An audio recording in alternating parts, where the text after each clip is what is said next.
Mga kaibigan, mga kababayan, maligayang pagbabalik po muli sa ating YouTube channel. So, meron pa rin po tayo ngayong pinaka-latest weather updates sa lagay po ng ating panahon. Ngayon po ay July 6 na, araw po ng linggo. Pero before that, please huwag niyo muna kakalimutan na mag-like and subscribe at pakita rin po na notification bell para mabilis ko po kayong ma-update at ma-notify sa lagay ho ng ating panahon. So, ngayon, nasa labas na ho ng ating Philippine Area of Responsibility. Ito nga po si Bagyong Bising at tinatawag na po siya ngayon na Tropical Storm Danas. International name niya po yan. So hindi tayo dapat magdiwang porkit nasa labas na o nakalabas na ng par. Ito nga pong Tropical Storm Danas or dating Bagyong Bising. Dahil may tsansa pa rin na ito ay muling pumasok sa loob ng ating Philippine Area of Responsibility sa araw po ng Lunes. Titignan natin yan sa forecast track natin, yung mga lugar na posible niyang madaanan. Pero good news din, sa araw din po ng Lunes, pagdating naman ng alas 8 ng gabi, badang gabi na mga kaibigan, lalabas din ito ng ating Philippine Area of Responsibility. So mga kaibigan, balikan natin yan. Tignan muna natin yung mga lugar na apektado. Ito nga pong trap or extension or buntot nito nga pong Tropical Storm Danas or dating Bagyong Bising. Kasama na ho dyan ng southwest monsoon or hanging habagat na ngayon ho ay nag-enhance na. Mas malakas na habagat na dahil po dito kay Tropical Storm Danas. So, forecast weather condition tayo. Sa area ho ng Batanes, kasama po dyan ng Mobian Islands, ang weather condition po dyan, cloudy skies pa rin with scattered rains and thunderstorm. Kalat-kalat ng mga pag-ulan na may kasamang mga pagkulog at pagkidlat, madalas huyan bandang hapon at umaabot sa gabi na tumatagal minsan ng 1 hanggang 3 oras yung pinakamahabang pag-uulan. So medyo delikado yon, sa mababang lugar, mabilis hong babahain kung hindi okay ang mga drainage natin. Sa area naman ng Ilocos sa region, Zambales, kasama na ho dyan ng Bataan. Ang weather condition po dyan, occasional rains or yung mahina pero minsan tuloy-tuloy po ng mga pag-uulan. Minsan yun yung nagdudulot ng mga pagbabaha kahit sabihin natin mahina lamang yan pero tuloy-tuloy, delikado din po yun. So inaasahan po natin yung mga lugar na yan, dapat mag-ingat sa banta po ng posibleng pagbabaha, gayon din sa posibleng banta po ng landslide. So mga kaibigan, dito naman po sa area ng Metro Manila, kasama na ho dyan ng Mindanao, ang Cordillera Administrative Region, the rest ho ng Cagayan Valley, ilang bahagi po ng Central Luzon, Calabarzon, Mimaropa at Western Visayas. Weather condition po natin dyan, cloudy skies with scattered rains and thunderstorm dahil po yan sa southwest monsoon.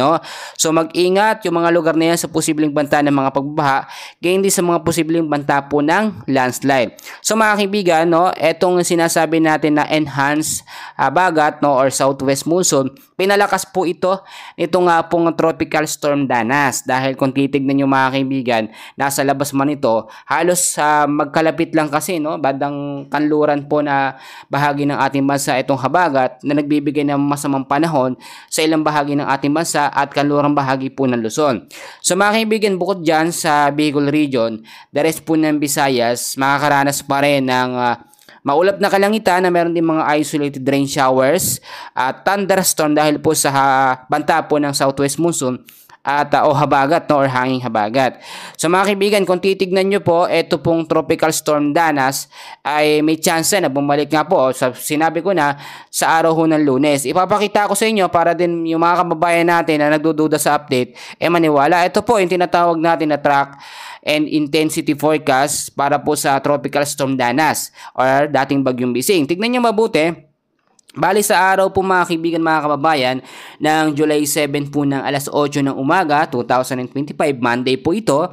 Ito po ay nakapasok muli sa loob ng ating Philippine Area of Responsibility.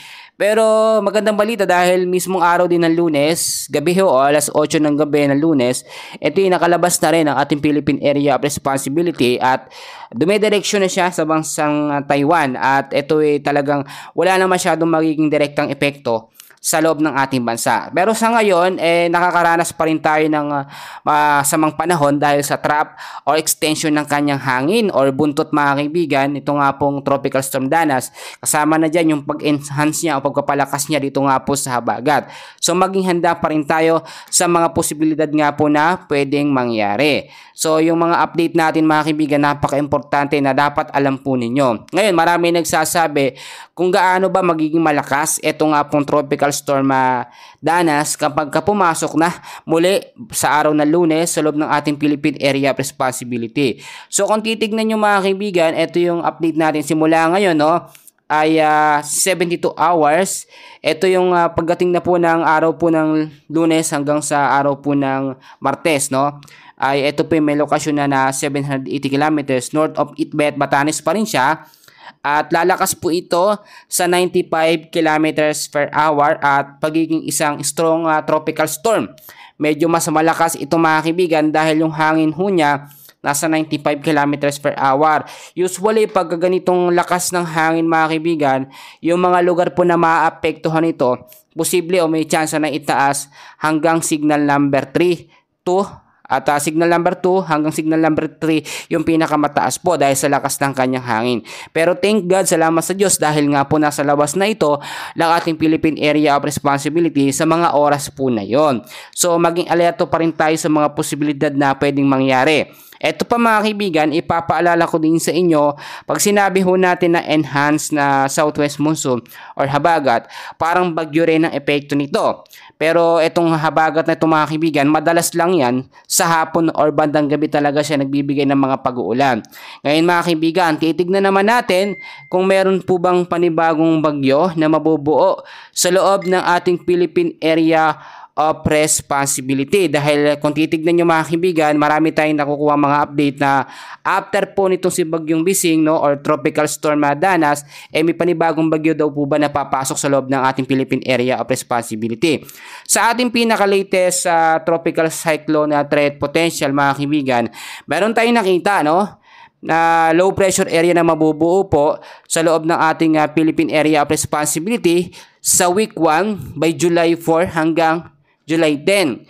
Pero ito po hindi nakikita na potential na magiging isang ganap nga po na tropical depression or bagyo dahil low chance po siya. Pagdating naman sa week 2, July 11 ho yan hanggang July 17, meron pa rin tayo na monitor na low pressure area. Pero low chance pa rin na maging isang ganap po na bagyo. Pero hindi pa rin tayo pwedeng maging kampante dahil may mga posibilidad po na pwedeng mangyari. Kapag sinabi natin na low pressure area, tapos low chance na maging isang ganap po na tropical depression, nagbabago yan. Dahil hindi lang naman ang LPA nakaka-apekto, meron pa ring habagat, no? Kapag yung habagat mas malakas kaysa nga po dito sa tropical depression, posibleng mas mapalakas niya, no, etong LPA. Kabilaan kasi yan, ang senaryo kasi natin dyan, pag malakas ang tropical storm o bagyo, pinapalakas niya yung habagat. Pag malakas naman yung habagat, pinapalakas niya yung LPA hanggang sa tumaas yung chance na maging isang ganap nga po, no, na tropical depression or mahinang bagyo. So maging handa pa rin tayo sa mga posibilidad po na pwede pong mangyari. So sa ngayon, yan muna ang pinaka-latest update natin sa lagay po ng ating panahon. And please, makikiusap po muli ako ng isang like and subscribe and pahit the notification bell for more weather updates. Maraming salamat po.